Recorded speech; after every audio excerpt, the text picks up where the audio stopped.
Caros amigos, bem-vindos a mais um episódio de Hoje no Mundo Militar, um canal exclusivamente dedicado à discussão de temas militares atuais.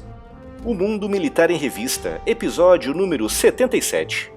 Nesse episódio, falaremos sobre o discurso do ministro norte-coreano dos Negócios Estrangeiros, que disse em Nova York que agora é realmente inevitável que o seu país lance um ataque com mísseis contra os Estados Unidos. Nesse sábado, dia 23 de setembro, foi a vez do ministro dos Negócios Estrangeiros da Coreia do Norte, Ri Yong-ho, discursar na 72ª Assembleia Geral das Nações Unidas, em Nova York. O seu discurso, como era de se esperar, centrou-se à volta do discurso do presidente Trump, feito no dia 19, no qual o ditador norte-coreano Kim Jong-un foi duramente atacado, tendo sido chamado de Rocket Man, com o presidente Trump dizendo ainda que ele estava seguindo um caminho autenticamente suicida ao ameaçar tantos países ao mesmo tempo, e que nesse momento podiam já não restar opções a não ser a completa destruição daquele país.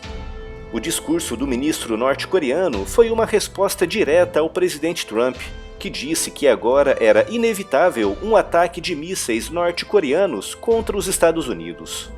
Disse ainda que as sanções impostas recentemente contra o seu país não afetarão o desenvolvimento do seu programa de mísseis e de armas nucleares, e que a Coreia do Norte está a um pequeno passo de se transformar numa potência nuclear plena e perfeitamente capaz de atingir qualquer país do mundo com bombas nucleares.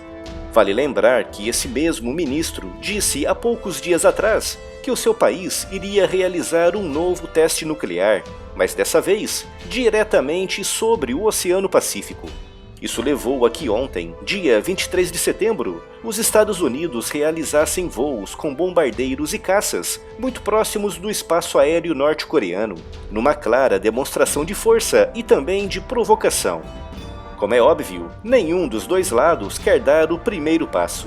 A China já declarou oficialmente que se os Estados Unidos atacar primeiro, os chineses darão todo o apoio logístico e militar aos norte-coreanos. Mas se a Coreia do Norte atacar primeiro, então os Estados Unidos teriam carta branca para contra-atacar. E por esse motivo, cada um dos lados passa grande parte do tempo provocando o outro, numa tentativa de iniciar uma reação mais agressiva, capaz de abrir caminho para uma confrontação militar aberta.